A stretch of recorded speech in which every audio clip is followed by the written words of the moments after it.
तर हिंदी सक्तीवरून ठाकरे बंधूंनी सरकारच्या विरोधात दंड थोपटलाय।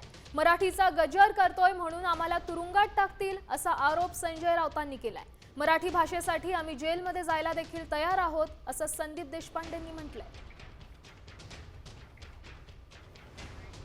मला तर अशी भीती वाटते सक्तीने हे आम्ही जो पुरस्कार करतोय मराठी भाषेचा त्याबद्दल आम्हाला तुरुंगात टाकतील।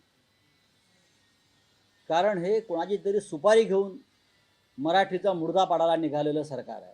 हे आमच्या सरकारने तुरुंगात टाकतील। तुम्ही मराठी माणूस आणि मराठी भाषेचा जो गजर करताय हा गुन्हा या महाराष्ट्र राज्यामध्ये। म्हणून शिंदे आणि फडणवीस हे दोन लोक आमच्या सरकारने तुरुंगात टाकायलाही मागे पुढे पाहणार नाहीत। 5 तारखेचा मोर्चा हा निघणार। आत्तापर्यंत जेव्हा जेव्हा आम्ही मोर्चाची घोषणा केलेली आहे त्यावेळेला आम्ही राजकीय केसेसना कधीही घाबरलेलो नाही।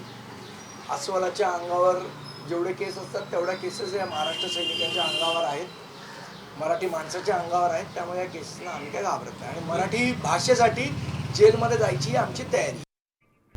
आता isakal.com आहे देशातील नंबर 1 ची मराठी न्यूज वेबसाईट।